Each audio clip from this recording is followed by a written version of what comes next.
అమ్మ బాబోయ్, కరెక్ట్గా ఫోర్ట్ సైజులో ఉందండి.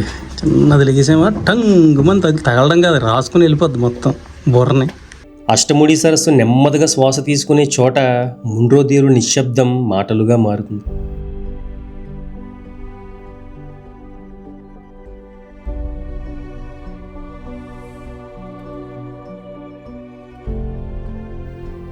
మ్యాంగ్రూవ్ అడవులు భూమిని కాపాడుతుంటే కాలం ఇక్కడ మెల్లగా నడుస్తుంది.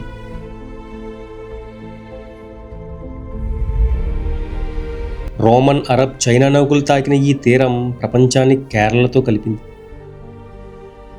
కుయిలాన్గా ప్రపంచాన్ని ఆకర్షించిన ఈ తీరం మిరియాల వాసనతో సముద్రాలను దాటింది. మలయాళ క్యాలెండర్ ద్వారా కాలాన్ని కూడా ఈ నగరం నుండే లెక్క పెట్టేవారు.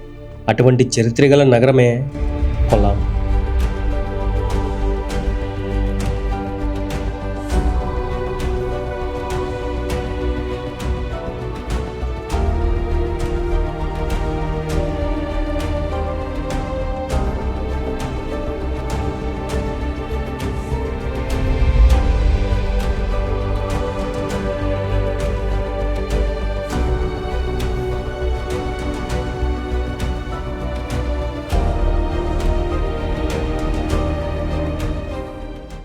హాయ్ ఫ్రెండ్స్, ఈ వీడియోలో మీకు కేరళలోని కొల్లాం టౌన్ అలాగే ముండ్రో ఐలాండ్స్ని అయితే చూపించబోతున్నాను. కొల్లాం నుండి 20 కిలోమీటర్ల దూరంలో ఉన్న ముండ్రో ఐలాండ్స్కి అయితే వెళ్తున్నాను. ముందుగా ముండ్రో తురుత్తు అనే ఊరికి చేరుకోవాల్సి ఉంటుంది. ఇక్కడికి ట్రైన్లో కూడా రావచ్చు, అలాగే కొల్లాం నుండి బోట్లో కూడా రావచ్చు. ఇక్కడ స్టే కూడా అవైలబుల్లో ఉంటుంది. ముందుగా district tourism promotional council DTPC information సెంటర్కి అయితే రీచ్ అయ్యాను. ఇది గవర్నమెంట్ వాళ్ళది. వీళ్ళకి ఒక 1000 రూపాయలు పే చేసి ఒక బోట్ బుక్ చేసుకున్నాను. ప్రైవేట్ బోట్స్ అయితే 1200 వరకు తీసుకుంటారు. నేను వెళ్ళబోయే బోట్ ఇదే. ఈ బోట్లోనే కూర్చొని ఇప్పుడు ఐలాండ్స్ వైపుగా స్టార్ట్ అయ్యాను. బ్యాక్ సైడ్ కనిపిస్తుంది కదా, అదే DTPC సెంటర్ అండి. అక్కడి నుంచి స్టార్ట్ అయింది మన బోట్ రైడ్. దీన్ని కెనోయ్ అంటారంట. ఈ చిన్న బోట్ని, చేపలు పట్టే బోట్ మాట ఇది. బాగుంది. ఇప్పుడు ఈ బోట్తో మనం ముండ్రో ఐలాండ్స్లోకి వెళ్తాం. అలాగే మ్యాంగ్రూవ్ ఫారెస్ట్ని చూస్తాం, మడ అడవుల్ని. మంచి మంచి ఆర్చెస్ అవి ఉంటాయి, ఎక్సలెంట్గా ఉంటాయి వ్యూస్. అస్సలు మిస్ అవుతుంది. చిన్న పడవ నీటిని చీల్చుకుంటూ ముందుకు సాగుతుంటే కొబ్బరి చెట్లు నీటిలో ప్రతిబింబిస్తూ వాటి మధ్య నెమ్మదిగా జారుకుంటున్న కాలువలు ఈ ముండ్రో దీవుల ప్రత్యేకత. మంచిగా ఈ గొడుగు కూడా ఇచ్చారండి ఈ ఎండ నుంచి కాపాడడానికి. ఈ గవర్నమెంట్ బోట్లో వెళ్తే ఏదో బెనిఫిట్. చెట్లు, కొబ్బరి చెట్లు అన్నీ బాగానే ఉన్నాయి. బట్ ముందుకు వెళ్ళిన తర్వాత మ్యాంగ్రూవ్ ఫారెస్ట్ ఉంటుంది చూసారా, అక్కడ ఓపెన్గా ఉంటుంది. అందుగురించి అక్కడ ఫుల్ ఎండ ఉంటుంది. సో ఈ గొడుగు అక్కడ మనల్ని కాపాడుతుంది. ఇంకోటి ఏంటంటే అండి, వాటర్ మొత్తం కనిపిస్తుంది చూసారా, గ్రీన్ కలర్లో కనిపిస్తుంది. ఫస్ట్ నేను ఈ చుట్టుపక్కల ఇల్లు ఉన్నాయి కదా, అక్కడ నుంచి డైరెక్ట్ డ్రైనేజ్ ఇందులోకి మిక్స్ చేసేస్తారేమో అనుకున్నాను. అదని అడిగితే చెప్తున్నారు మామూలు రూల్స్ ఉండవంట, స్ట్రిక్ట్ రూల్స్. సెప్టిక్ ట్యాంక్ అది పర్ఫెక్ట్గా చెక్ చేసిన తర్వాతే వాళ్ళకి పర్మిషన్ ఇస్తారంట. అస్సలు మిక్స్ అవ్వదంట ఇందులో. ఫుల్ టూరిజం పర్పస్లో అస్సలు వాటర్స్ అని ప్యూర్గా ఉంచడానికి ట్రై చేస్తారంట ఇవి కాలువలన్నీ దాటుతున్న సమయంలోనే మనకి చిన్న చిన్న బ్రిడ్జెస్ వస్తూ ఉంటాయండి. ఆ బ్రిడ్జెస్ని కరెక్ట్గా మన బోట్ ఎంత అంతే ఉండాలి, కింద కూర్చోవాలన్నమాట, లేకపోతే తగిలేస్తుంది మన తలకి. అవన్నీ దాటుకుని వెళ్ళాలి. కానీ మంచి ఎక్స్పీరియన్స్, బాగుంది. ఈ కాలువకి అటుపక్క ఇటుపక్క హోమ్ స్టేస్, హోటల్స్ కూడా ఉంటాయి. వీటిని ఆన్లైన్లో బుక్ చేసుకోవచ్చు. కపుల్స్కి 1500 నుంచి 2000 రూపాయల మధ్యలో దొరుకుతాయి. వాటిని బుక్ చేసుకుంటే డైరెక్ట్గా మీరున్న లొకేషన్ నుండే బోట్లో పిక్ చేసుకుంటారు.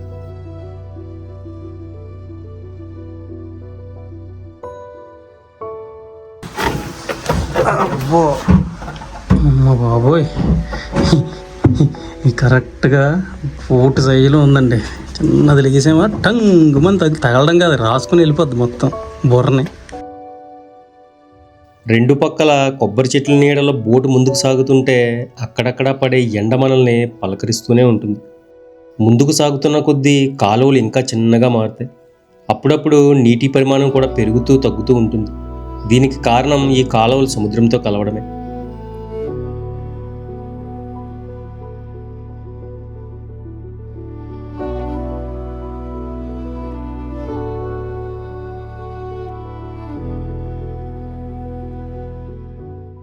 చుట్టూ అటు ఇటు ఫిష్ ఫార్మింగ్స్ మాట. ఇటు ఇదిగో ఇటు మధ్యలో ఈ కాలువ, చుట్టూ కొబ్బరి చెట్లు. అది హైలైట్ ఇక్కడ.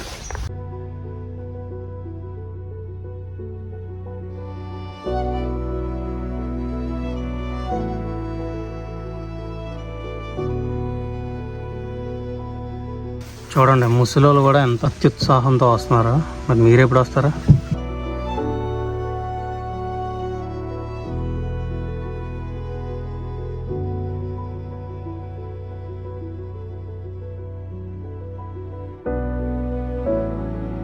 ఇదిగోండి ప్రైవేట్ బోట్లు ఎక్కితే ఇలాంటి చిన్న చిన్న ఆటలు కూడా తీసుకుపోతారు. కొత్త వంజీలు అంటారంట దీన్ని. ఇది కూడా ఒక ఎక్స్పీరియన్స్. లోకల్ వాళ్ళు వెళ్తారు మ్యాక్స్ నాకు తెలిసి. చూడండి పైనుంచి రోడ్డు వెళ్తుంది, కింద నుంచి బ్రిడ్జ్. ఇది కిందన కూర్చున్న తగిలిలా ఉందండి. అమ్మడి ఏం పడుకుంటూ పోలేము ఇందులో. ఓహో బాగా చిన్నదే అమ్మా. ఇదేలేండి ఒక మంచి ఎక్స్పీరియన్స్. మనం పడుకుంటూ పోయాడు కింద. ఇదిగోండి మొత్తానికి మ్యాంగ్రూవ్ ఫారెస్ట్లోకి వచ్చాం. ఇవే మ్యాంగ్రూవ్స్.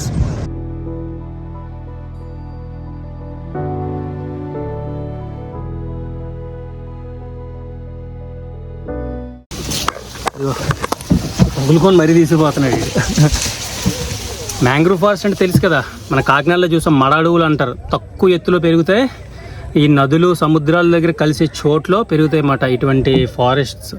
ఇక్కడ ఒక పక్క నది, ఒక పక్క సముద్రం, ఒక పక్క సరస్సు, 3 కలిసి ఉన్న ప్రదేశం. సో ఇటువంటి ప్రదేశాల్లో పెరుగుతాయి.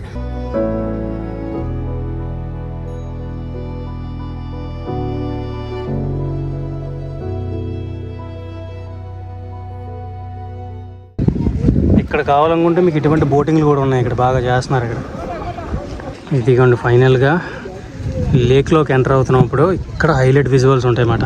ఇదిగో ఈ చిన్న బ్రిడ్జ్ దాటుకుని అటుపక్క వెళ్ళాలి. ఇప్పుడు మనం లేక్లోకి ఎంటర్ అవుతున్నాం. ఓ ఇది కూడా ఒక చిన్న బ్రిడ్జ్ దాటుకుని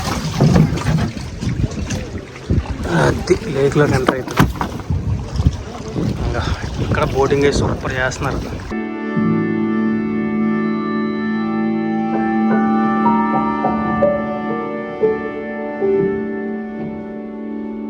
ఇదిగోండి ఫైనల్గా మ్యాంగ్రోవ్ ఆర్చ్లోంచి వెళ్తున్నాం. సూపర్ కట్టుకుంది కదా నేచర్. ఈ మడ అడవులు ముండ్రో దీవులు అసలైన ప్రాణం.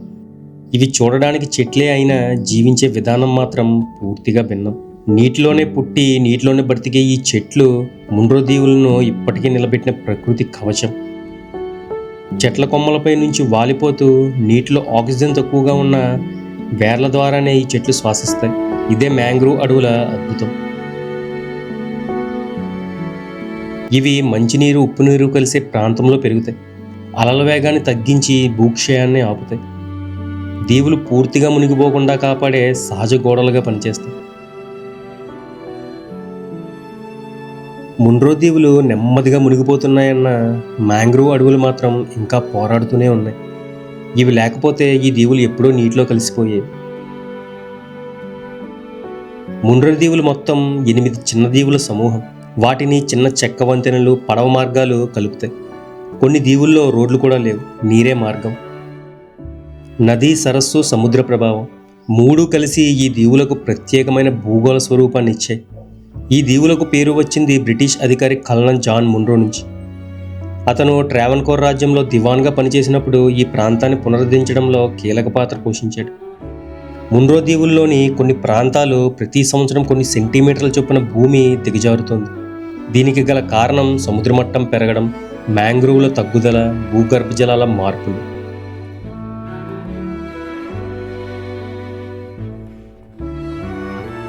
ఆ మ్యాంగ్రూవ్ ఫారెస్ట్ నుంచి కొద్దిగా ఒక సైడ్కి తీసుకొచ్చాడండి. ఇక్కడ ఆల్మోస్ట్ ఒక 2 feet 3 feet ఉంది అంతే వాటర్. ఇక్కడ వాటర్లో దిగొచ్చంట. బట్ ముందు లెదర్ షూ కదా, చిన్న వాటర్ తగిలినా దాని స్మెల్కి భరించలేం. ఏమోనండి, ఒకప్పుడంటే ఒక నూతుల్లోని చెరువుల్లోని ఎక్కడ పడితే అక్కడ దిగేసేవాడి నీరంటే పిచ్చి. ఏజ్ వస్తున్న కొద్దీ అలా అసలు అన్నీ దూరం అయిపోతాయి. ఎక్కడో నీట్గా జలపాతాల దగ్గర వాటి దగ్గర ఏదో ఒకసారి దిగాలనిపిస్తుంది అంతేగాని ఎక్కడ పడితే అక్కడ ఈ మధ్య దిగబోద్దు వేయట్లేదు ఎందుకో మరి. లొకేషన్ చాలా బాగుందండి, సూపర్ ఉంది. కొబ్బరి బండలు కూడా వేస్తున్నారు.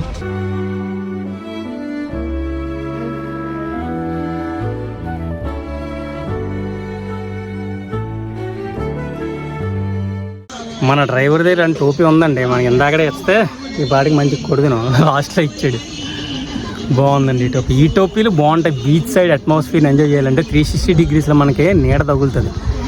ఈ టోపీ మీద కాన్సన్ట్రేషన్ చేయాలండి, ఇటువంటి తీసుకోవాలి. ఇది అష్టముడి లేక్ అండి. వెనకాల సైడ్ ఒక 15 కిలోమీటర్ దూరంలో మనకి సముద్రం ఉంటుంది. అష్టముడి సరస్సు, కలాడి నది, సముద్రం ఈ 3 కలిసి ఉంటాయి అన్నమాట. అందు గురించే ఇక్కడ ఈ టైప్ ప్యూర్ వాటర్స్ ఉంటాయి, బ్రాకిష్ వాటర్స్ ఉంటాయి.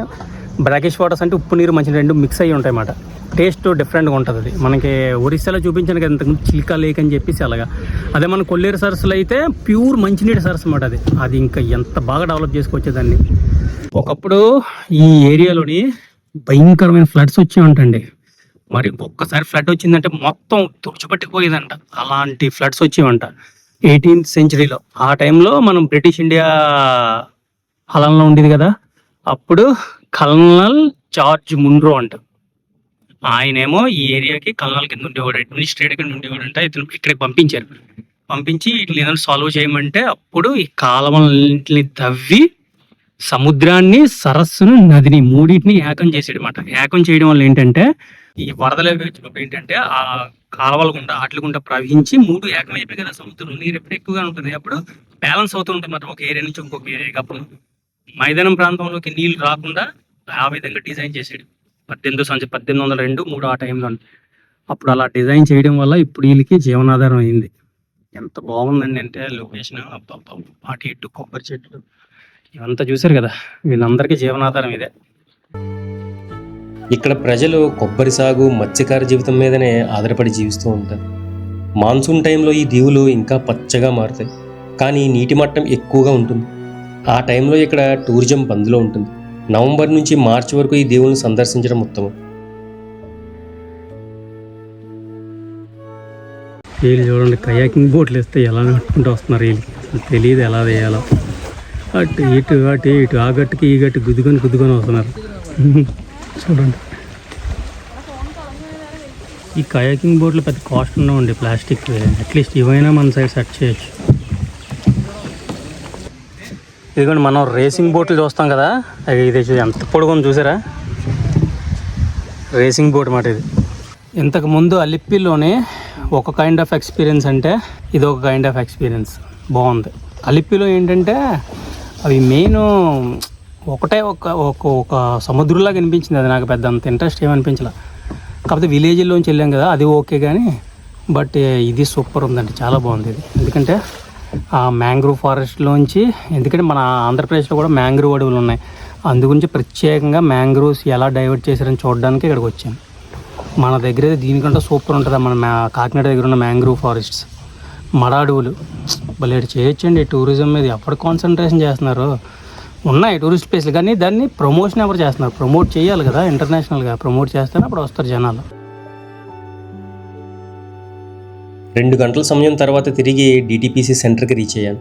షార్ట్కట్లో పడవ మీద బైక్తో పాటు కొల్లం వరకు వెళ్ళాను. ఇలా వెళ్ళడం వల్ల 10 కిలోమీటర్ల డిస్టెన్స్ తగ్గింది. 10 నిమిషాల జర్నీ ఉంటుంది, 20 రూపాయలు ఛార్జ్ చేస్తున్నారు.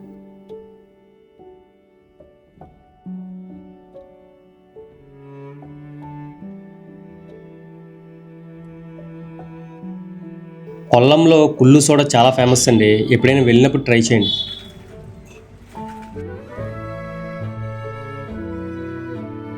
ఇక కొల్లం టౌన్ గురించి చూసుకున్నట్లయితే ఇప్పుడు మీరు చూస్తున్న కొల్లం ఒక పెద్ద సిటీగా కనిపించిన ఒకప్పుడు ప్రపంచ ప్రసిద్ధ మిరియాల వ్యాపార కేంద్రం. రోమన్, అరబ్, చైనీస్ వ్యాపారులు ఇక్కడికి వచ్చేవారు.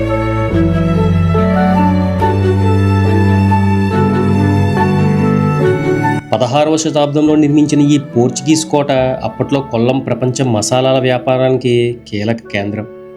సముద్ర మార్గంలో వచ్చే వ్యాపార నౌకల్ని నియంత్రించేందుకు, తీరాన్ని కాపాడేందుకు ఈ కోటను వ్యూహాత్మకంగా నిర్మించారు. తర్వాత కాలంలో ఇది డచ్, ఆపై బ్రిటిష్ చేతుల్లోకి వెళ్ళింది. యజమానులు మారారు, కానీ కోట మాత్రం అన్నీ చూస్తూనే నిలిచింది. సముద్ర తీరంలో నిలిచిన Thangassery light house Portuguese, Dutch, British వలసలకు మౌన సాక్షి. ఎలా ఉందండి వీడియో? మీకు నచ్చితే కామెంట్ పెట్టడం అస్సలు మర్చిపోవద్దు. ప్రతి కామెంట్కి రిప్లై ఇస్తాను. ఏమైనా ఇన్ఫర్మేషన్ కావాలనుకుంటే ఫేస్బుక్, ఇన్స్టాగ్రామ్లో మెసేజ్ చేయండి.